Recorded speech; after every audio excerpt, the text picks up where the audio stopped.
हाय दोस्तों, आज हम इस वीडियो में देखेंगे कि मोटर कौन से कनेक्शन पर चलानी चाहिए। इंडस्ट्रियल मोटर हमारी कंपनी में ज़्यादातर इंडस्ट्रियल मोटर में इंडक्शन मोटर ज़्यादा यूज़ करते हैं। उसमें हम एक स्टार कनेक्शन पर चलाते हैं और बाकी कई कई मोटर को डेल्टा कनेक्शन में चलाते हैं, लेकिन हमें पता नहीं है कि कौन सी मोटर कैसे चलानी चाहिए। इसीलिए मान लो कि कोई मोटर है, उसकी कैपेसिटी है 5 kg। हम जो आटा पीसते हैं ना, उसकी 5 kg आटा पीसने की कैपेसिटी है, लेकिन हम उसमें सिर्फ 5 ग्राम फिर 500 ग्राम ही उसमें आटा पीसते हैं। तो मतलब उसकी कैपेसिटी है 5 kg, लेकिन हम 500 ग्राम आटा पीसते हैं। तो इसलिए हम वहाँ पर कौन सी स्टार यूज करते हो, यहाँ पर उसकी कैपेसिटी, वहाँ पर हम डेल्टा यूज़ करते हैं। लेकिन ये बात ध्यान में रखनी ज़रूरी है कि इसका जो लोड करंट कितना है, लोड करंट वो कितना है, उसके ऊपर वो डिपेंड करता है कि कौन सा हमें स्टार में चलाना है या फिर डेल्टा में। अगर कैपेसिटी उसकी रेटेड कैपेसिटी है, उससे अगर ज़्यादा है तो हम डेल्टा में करेंगे। अगर उसकी कैपेसिटी ज़्यादा है, रेटेड करंट, तो हम उसको डेल्टा में चलाएंगे। अगर उसकी कैपेसिटी रेटेड करंट से 40% कम है तो उसको स्टार में चलाते हैं, करंट से कम है तो। अब हम देखेंगे कि मान लो कि हमारा जो 10 एम्पियर कोई मोटर है, उसका 10 एम्पियर है रेटेड करंट, लेकिन उसका हम क्लैम्प मीटर से हम एम्पियर चेक करेंगे, 7 से 8 एम्पियर आ रहा है। और एक दूसरी मोटर है, वो भी डेल्टा में चालू है, लेकिन उसका एम्पियर आ रहा है 3 से 4 एम्पियर। तो उसको हम किस में कनेक्शन करेंगे? देखो, हमें उसके रेटेड करंट से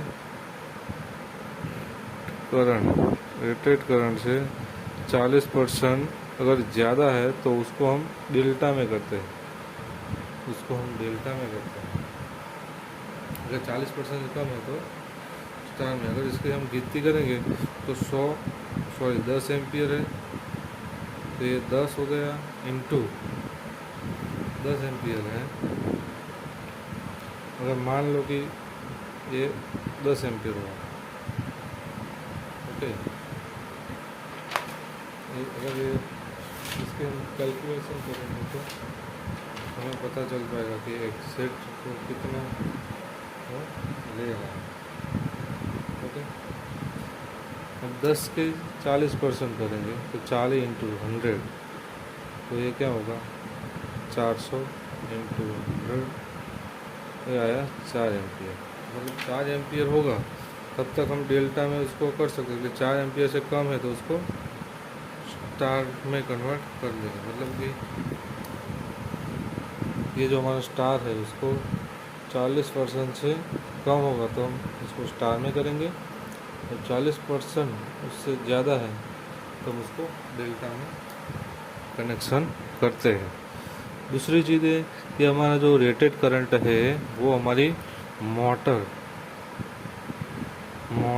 की नेम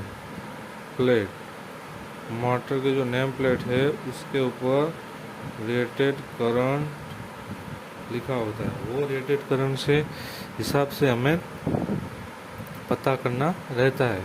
तो आपको पता चल गया होगा, ओके। मान लो कि कोई मोटर का कनेक्शन ऐसे किया हुआ है डायरेक्ट डेल्टा में, तो क्यों किया है वो आपको अंदाज़ा आ जाएगा कि ये रीज़न है जिसकी वजह से आपको ये हुआ है। तो आपको ये सब चीज़ ध्यान में रखनी चाहिए। दूसरी चीज़, ये हमारा जो स्टार कनेक्शन है, 1 2 3 4 5 6, ऐसे 6 टर्मिनल रहते हैं इंडक्शन मोटर में। तो ये सबको कॉमन किया जाता है, ये कॉमन, और ये सब L1 L2 3 या तो फिर R Y B ऐसे तीनों फेज आते हैं। और जैसे डेल्टा में 1 2 3 4 5 6, इसमें भी ये तीनों टर्मिनल आते हैं। लेकिन ये तीनों में आपस में शॉर्ट नहीं करके, लेकिन सामने सामने इसको शॉर्ट करके इसका वायरिंग बनाया जाता है। बी ऐसे वो वायरिंग करते हैं। ये सब हमारा हो जाएगा W2 U2 V2। ये हो जाएगा W नहीं U1 V2 V1 W1। इसी तरह W2 U2 V2, और ये हो जाएगा U1 V1 और W1। इसी तरह इसका वायरिंग किया जाता है। अब आपको पता चल गया होगा कि हमारी जो इंडक्शन मोटर है उसमें स्टार कनेक्शन क्यों करते हैं और डेल्टा कनेक्शन क्यों करते हैं। जो स्टार कनेक्शन रहता है वो उसकी रेटेड कैपेसिटी से, उसका जो करंट है रेटेड करंट से 40% कम करंट ले रहा हो, इतना जितना कि ये लिखा है 40% से कम करंट ले रहा है तो स्टार में कनेक्शन करेंगे। 40% से ज़्यादा है तो उसका कनेक्शन डेल्टा में किया जाता है। अगर ये सब क्यों किया जाता है, स्टार और डेल्टा में क्यों करते हो, क्योंकि उसकी एफिशिएंसी जो एफिशिएंसी है उसको बढ़ाता है। उसकी जो कार्यदक्षता है, उसकी जो लाइफ है, उसका लाइफ टाइम जो है, मतलब वो लॉन्ग समय तक अच्छी तरह से काम कर पाती है। ओके, अगर इस वीडियो में सब कुछ समझ आया हो तो थैंक यू। अगर कोई चीज़ समझ में नहीं आया तो प्लीज़ मेरे को कमेंट कीजिए।